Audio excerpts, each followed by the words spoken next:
నిన్న ఆంధ్రప్రదేశ్లో పురంధేశ్వరి గారు ఆవేశంగా మాట్లాడిన మాటలు టీవీలో డిబేట్లు చూశాక ఒకటి చెప్పాలనిపిస్తుంది. అమ్మా పురంధేశ్వరి గారు, బావ కళ్ళల్లో ఆనందం చూడటం కంటే భక్తుల కళ్ళల్లో ఆనందం చూడటానికి ప్రయత్నించమని కోరుకుంటున్నాను. ఎందుకంటే ఈరోజు కూటమి ప్రభుత్వానికి చెందిన లాయరు సుప్రీంకోర్టులో కోర్టు అడిగిన ఏ ఒక్క దానికి కూడా సమాధానం చెప్పలేకపోవటం వల్లే సుప్రీంకోర్టు ఇంత సెన్సిటివ్ అయిన విషయాన్ని సీఎంగా ఉండి ఎటువంటి ఆధారాలు లేకుండా ఎలా మాట్లాడతారు అంటే, సీఎం ఏదైనా మాట్లాడచ్చు, ప్రజల చేత గెలిపించబడిన వాళ్ళు మాట్లాడకూడదు అని మీరు మాట్లాడటం నిజంగా చాలా సిగ్గుచేటు. ఎందుకంటే ఈరోజు మీరు చంద్రబాబు నాయుడు, లోకేష్, పవన్ కళ్యాణ్ ఎలాగైతే రోడ్ల మీద ప్రెస్ మీట్లు పెట్టి మాట్లాడుతున్నారో అవే మాటలు ఎందుకు మీరు కోర్టులో మాట్లాడలేకపోయారు? సో ఈరోజు ప్రజలు గమనిస్తూ ఉన్నారు. ఎటువంటి ఆధారాలు లేకుండా లడ్డూలో టెస్ట్ చేయలేదని మీ లాయర్ చెప్పిన తర్వాత, ఎటువంటి ఇన్వెస్టిగేషన్ జరగకుండా చంద్రబాబు నాయుడు పవిత్రమైన తిరుమల లడ్డూ మీద అంత పెద్ద నింద వేసి మరి మత కల్లోలాలు సృష్టించే పరిస్థితి వచ్చినప్పుడు సుప్రీంకోర్టు అడగటంలో ఏం తప్పు ఉందని నేను అడుగుతున్నాను. ఈరోజు మీరు బీజేపీ రాష్ట్ర అధ్యక్షురాలా ఆంధ్రప్రదేశ్కి, లేక తెలుగుదేశం పార్టీ రాష్ట్ర అధ్యక్షురాలా, ఎవరికి అర్థం కాని పరిస్థితికి వచ్చింది. ఎందుకంటే బావ కళ్ళల్లో ఆనందం చూడటం కోసం బావ చేసే తప్పుల్ని వెనకేసుకొస్తున్నట్టు ఉంది. కానీ ఈరోజు 140 కోట్ల హిందువుల మనోభావాలను దెబ్బతీసే చంద్రబాబు నాయుడు స్టేట్మెంట్ ని సరిదిద్ది అందరికీ ఊరట కలిగించాల్సిన బాధ్యత బీజేపీలో ఉన్న రాష్ట్ర అధ్యక్షురాలుగా మీకు ఉంది అన్న విషయాన్ని తెలుసుకొని, మరి పైన బీజేపీ పెద్దలు ఎవరైతే ఉన్నారో ప్రధానమంత్రి గారికి కానీ, అలాగే సుప్రీంకోర్టులో మీ లాయర్తో మరి ఇన్వెస్టిగేషన్ కి రెడీ కమ్మని చెప్పండి. మరి నిజాలు తేల్చి తప్పు చేస్తుంటే తప్పు చేసిన వాళ్ళని శిక్షించండి, లేదంటే తప్పుడు మాటలు మాట్లాడిన వాళ్ళని శిక్షించమని మీరు కోరాలని కూడా డిమాండ్ చేస్తున్నాం.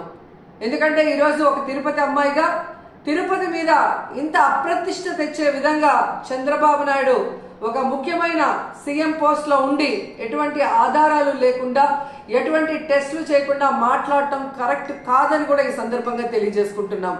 అలాగే పవన్ కళ్యాణ్ గారు, ఇది సినిమా షూటింగ్ కాదు. రోజుకొక వేషాన్ని వేసుకొని రోజుకొక మాట మాట్లాడుతూ ఈరోజు అందరి మనోభావాల్ని దెబ్బతీయటానికి మీకు అధికారం లేదని కూడా ఈ సందర్భంగా తెలియజేసుకుంటున్నా. ఈ రోజు ఏదైతే మీరు చేశారో ప్రాయశ్చిత్త దీక్ష, అది మీరు చేసిన తప్పులకి భగవంతుడు మీ చేత చేయించిన ప్రాయశ్చిత్త దీక్ష తప్ప మరొకటి కాదు. ఎందుకంటే ఈరోజు భగవంతుడే లేడని చెప్పిన మీ కుటుంబ సభ్యులు, మీరు, అలాగే ఏ రోజు హిందూయిజం కూడా గురించి మాట్లాడని మీరు, ఎన్నికల గురించి ముందు మీరు మాట్లాడిన మాటలకి ఈ రోజు మీరు మాట్లాడుతున్న మాటలకి, మీరు వేస్తున్న వేషాలకి సంబంధం లేకుండా ఉండటం ప్రజలు గమనిస్తూనే ఉన్నారు. సో ఇప్పటికైనా జగన్మోహన్ రెడ్డి గారిని టార్గెట్ చేయాలి, కార్నర్ చేయాలనుకోను, లేదా బీజేపీ రేపు ఆంధ్రప్రదేశ్లో ఎంటర్ అయితే మన పరిస్థితి ఏంటి అని చంద్రబాబు నాయుడు చేస్తున్న ఈ డ్రామాలో మీరు కూడా పాలు పంచుకుంటున్నారో ఏంటో కానీ ఎవరికి అర్థం కావట్లేదు.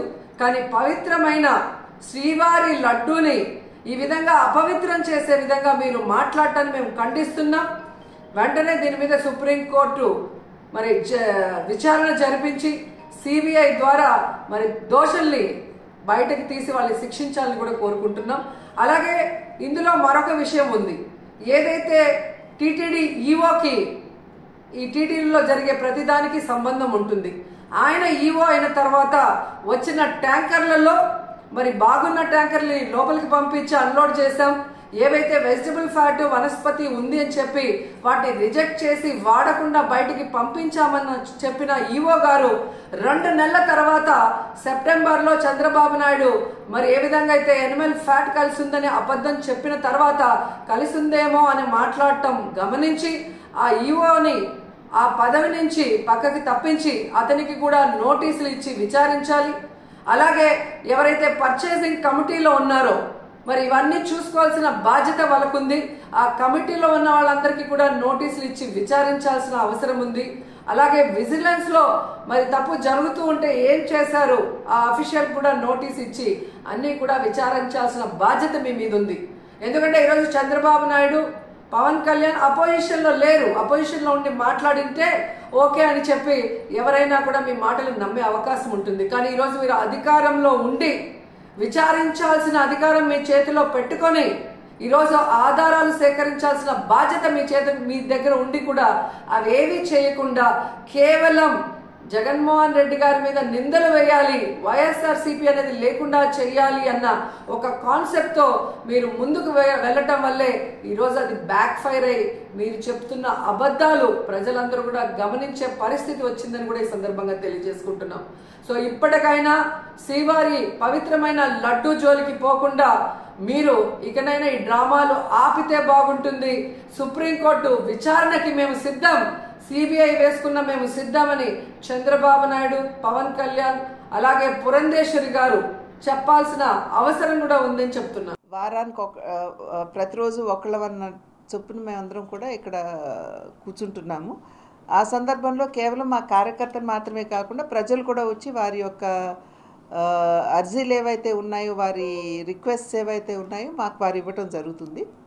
ఆ సందర్భంలో సాధారణంగా వెంటనే వీలైతే సంబంధించినటువంటి అధికారులకి ఫోన్ చేసి వెంటనే దాన్ని సాల్వ్ చేయమని చెప్పి వాళ్ళకి రిక్వెస్ట్ చేయడం జరుగుతుంది.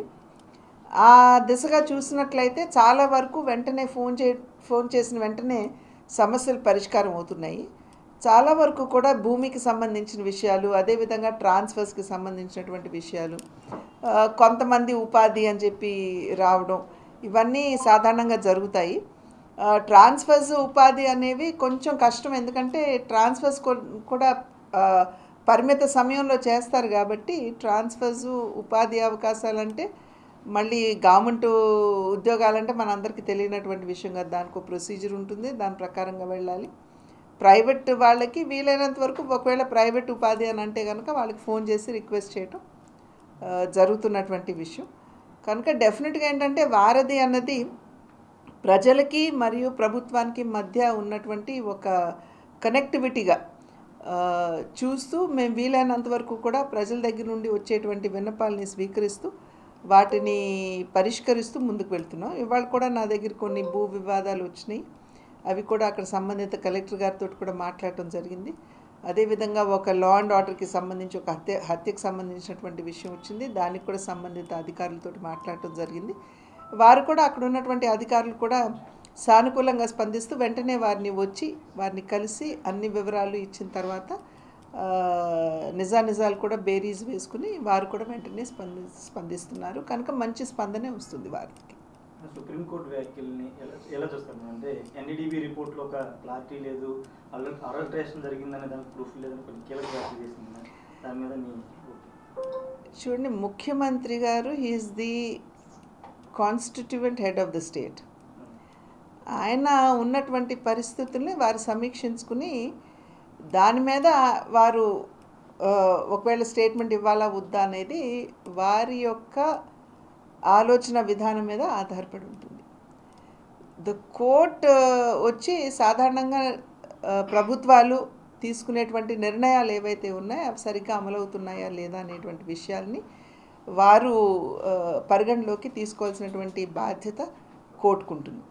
అంతేగాని ముఖ్యమంత్రి గారు మీరు ఎందుకు మాట్లాడారు అని ప్రశ్నించే అధికారం కోర్టులకు ఉన్నదా అనేది అందరం కూడా ఒక్కసారి ఆలోచించవలసినటువంటి విషయం.